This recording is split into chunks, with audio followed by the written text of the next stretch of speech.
السلام عليكم. النهارده ان شاء الله هنعمل تورتايه كده بابسط المقادير وابسط طريقه وابسط تزويق، يعني حاجه كده اخر بساطه. تعالوا بقى نسمي الله ونشوف عملنا التورتايه الجميله دي ازاي. هنعمل الكيكه اللي هنعملها تورته. مبدئيا كده انا مش بشتغل بكيكه اسفنجيه ولا حاجه، انا بشتغل بكيكه عاديه جدا، طعمها بيبقى حلو معايا وهش وبيبقى حلو قوي في التورت، فانا بشتغل بيها. اول حاجه بشتغل فيها ان انا جبت الاول صينيه مقاس 20. تقدري تجيبي اكبر او اصغر براحتك، بس انا هقول لك المقاس اللي انا شغاله فيه.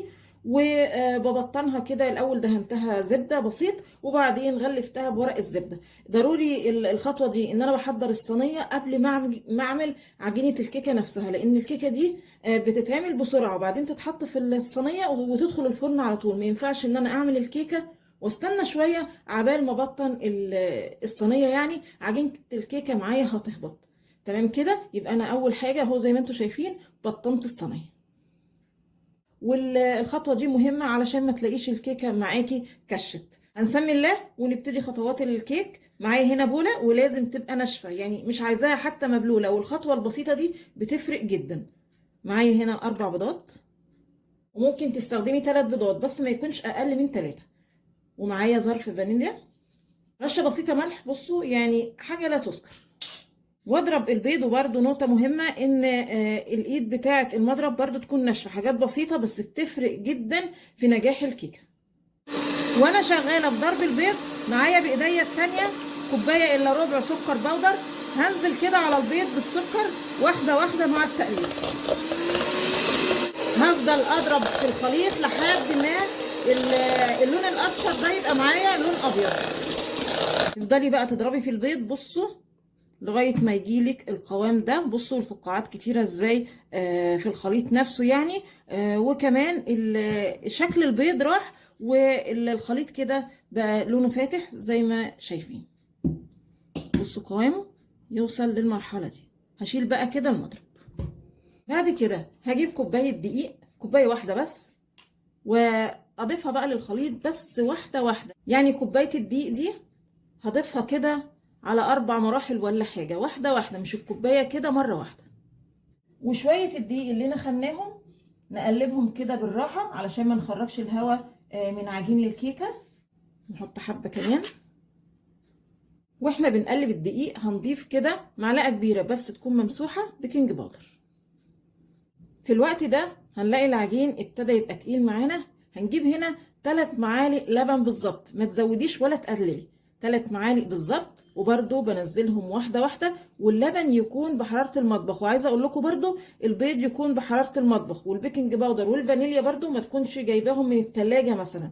يعني كل المكونات اللي هنستخدمها بحراره المطبخ، ما تكونش خارجه من التلاجة. واللبن برده ما يكونش سخن، يبقى برده بدرجه حراره المطبخ. واحنا بنقلب كده ناخد الخليط كله، يعني ما نقلبش في النص بس او على الاطراف بس، لا ناخد كده من جوه لبره علشان الدقيق يتوزع على العجين كله، وكمان البيكنج باودر يتوزع علشان ما نلاقيش الكيكه ناحيه عاليه وناحيه هابطه. بصوا ناخد من جوه لبره نقلبها كويس قوي. اخر حاجه هنضيفها برضو 3 معالق زيت، ولا تكتري ولا تقللي. وطول ما انا بقلب بنزل بقى كده الجوانب علشان زي ما قلت لكم العجين كله يبقى متقلب فيه المكونات كويس قوي. تمام قوي كده. انا بقى دلوقتي شغلت الفرن علشان يسخن على درجة حرارة 180. طبعا يا جماعة الخطوات دي كلها ما بتاخدش وقت خالص، احنا بس عشان بنصور فبناخد وقت، لكن انت ان شاء الله لما تيجي تعمليها ما بتاخدش معاكي وقت خالص. تمام كده. بعد كده هجيب الصينية وهضيف بقى ليها الخليط بسم الله في النص بالظبط، في نص الصينيه بالظبط بالشكل ده. بنخبطها بس كده بسيط. عايزه اقول لكم حاجه نسيتها واحنا بنقلب المكونات، يعني بنحط غطا واحد بس خل، من غطا ازازه الخل، يعني غطا واحد ده بيساعد برضو ان الكيكه تبقى معاكي فاتحه وكمان هشه. هدخل بقى الصينيه الفرن زي ما قلت لكم على درجه حراره 180.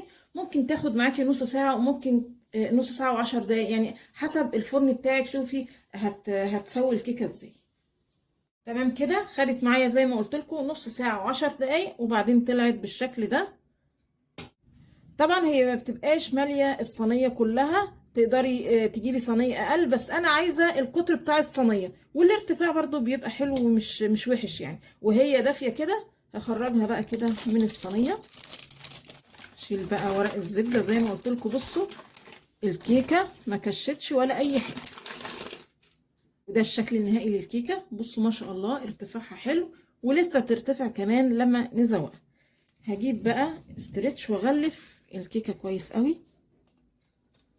غلفت الكيكايه بقى كده بصوا بالاسترتش حلو قوي، ما خليش ولا حته فيها باينه الا لما اغلفها. غلفتها كويس قوي. هدخلها بقى التلاجة قيمه ساعتين. مش هينفع اشتغل بيها دلوقتي خالص لان هي معايا لسه دافيه، فلو انا حطيت فيها السكينه وقسمتها هتتفرول معايا وهتبوظ. فانا هشيلها في التلاجة قيمه ساعتين كده ان شاء الله ونبتدي نشتغل فيها. هحضر دلوقتي الكريمه اللي هحشي بيها التورته. معايا هنا كوبايه كريم شانتيه، وعلشان الكريم معايا مش محلى هضيف له معلقه ونص كده سكر، والاحسن تجيبيه مش محلى، لكن لو جايباه محلى خلاص ما تحطيش عليه سكر. وخطوه هنا مش اساسيه بس يعني بتدي طعم وريحه حلوه يعني للتورته. معايا ريحه البندق، باخد يعني حاجه بسيطه قوي كده بالمعلقه. نفس الكوبايه اللي عايرت بيها الكريم شانتيه هعاير كوبايه ميه وتكون متلجه علشان تدينا نتيجه كويسه. هقلب بس الكريم الاول في اللبن علشان ما يطيرش كده وانا بضربه بالمضرب. طبعا ايه زي ما احنا شفنا كده مقدار اللبن هو مقدار الكريم شانتيه. لو انت مش عايزه بالكوبايه وعايزه بالوزن، يعني مثلا لو جبتي تمن كريم شانتيه يبقى تمن كيلو لبن. تمام قوي كده. لما نلاقي الكريم وصل للتماسك ده يبقى خلاص على كده. هو ده التماسك المطلوب. اول ما تلاقي بصوا متماسك كده مع بعضه، هي دي الدرجه اللي انا عايزاها. طبعا الكريم شانتيه عايزه تقللي عايزه تكتري براحتك، اهم حاجه ان يكون كميه الكريم شانتيه هي كميه اللبن. الكيكه خلاص بقت متماسكه كده مع بعضها. شيل الاول بقى الاسترتش براحتك بقى، عايزاها 3 طبقات او طبقتين بس مش اكتر من كده. انا شايفه انها ممكن تتقسم يعني 3 طبقات. هجيب بقى ايه سكينه، بسم الله. ابتدي بقى ايه اول طبقه، تاني طبقه كده 3 طبقات. عايزه اقول لكم بصوا الكيكه مفرغه ازاي وحلوه قوي. واللون ده يا جماعه هي الكيكه مش غامقه، بس البيض اللي انا مستخدماه الصفار بتاعه بيبقى زاهي قوي، فهو اللي عامل اللون الاصفر ده. هو اللون مش غامق خالص. نسمي الله بقى ونزوقها. الاول هجيب حته كريمه كده علشان اثبت عليها التورته، يعني ما تتحركش معايا وانا بزوقها. اول طبقه. بعد كده جبت شويه لبن وحطيت كده حاجه بسيطه سكر علشان انا عايزه اسقي طبقات الكيك، حاجه بسيطه كده مش قوي يعني، علشان بعد كده التورته تبقى معايا طريه وحلوه. طبعا مش عايزه تحطي لبن براحتك، ممكن تحطي عصير، ممكن حتى كمان تحطي الشربات اللي هو العادي بتاع البسبوسه والكنافه، يعني براحتك خالص في النقطه دي. ممكن الاول تحطي طبقه مربى باي طعم بقى بتحبيه. انا هستكفى بشويه طعم البندق اللي انا حطيته في الكريم شانتيه، بيخلي التورتايه طعمها وريحتها جميله جدا. براحتك بقى، ممكن تحطي طبقه مربى، ممكن تحطي اي صوص انت بتحبيه. انا هستكفى بس بطبقه الكريم شانتيه. اضيف بقى الكريم شانتيه كده على القرص كله، ونساوي بس الكريمه عليها الطبقه الثانيه. واللي عملناه في الطبقه الاولانيه هنعمله في الطبقه الثانيه والثالثه. اخر طبقه برضو هشربها كده حاجه بسيطه لبن وهغطيها بالكريم. سويت الكريمه على قد ما قدرت كده على الكيك. هدخل بقى الكيك كمان مره التلاجة حاجه كده زي نص ساعه علشان الكريمه بس تبقى متماسكه مع الكيكه كويس. شويه الكريمه اللي فاضت هضيف عليها بس نقطتين لون غذائي احمر مش كتير، علشان ازوق بس التورتايه اكثر اللون الابيض. تمام قوي كده. هنبتدي نزوق التورتايه باي طريقه بقى تحبيها. انا هزوقها يعني بحاجه بسيطه قوي. معايا هنا شوكولاته فرماسيل، هغطي الاول كده الجناب،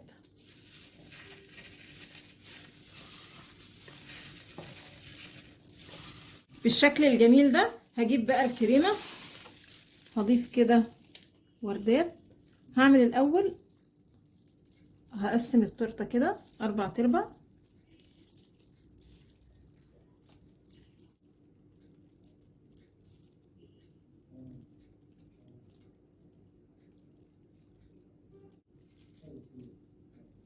الكريمه كفت، هروح بقى ايه عامله داير كده على التورتيه كلها، وردات كده صغيره.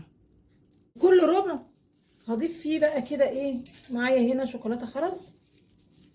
يعني انا بزوق بابسط حاجه، يعني مش تزويق جامد. هجيب بقى شوكولاته يعني ايه مختلفه النوع كده لو امكن، بس ممكن كل الارباع تمليها بنفس الشوكولاته، او طبعا حسب راحتك بقى في تزويق التورته.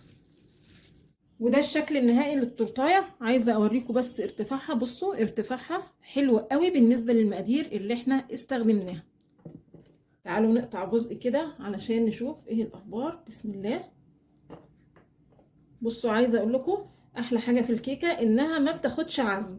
ده دليل على ان الكيكه هشه قوي. بصوا ما بتاخدش عزم في التقطيع خالص.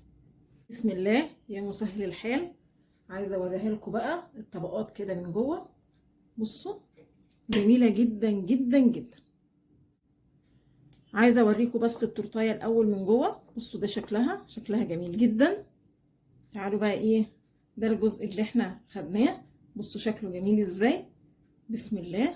زي ما قلت لكم بصوا التورته ما بتاخدش عزم خالص في التقطيع، وطعمها حلو قوي. شويه البندق اللي احنا حاطينهم بيدوا طعم خطير جدا للكيكات عموما.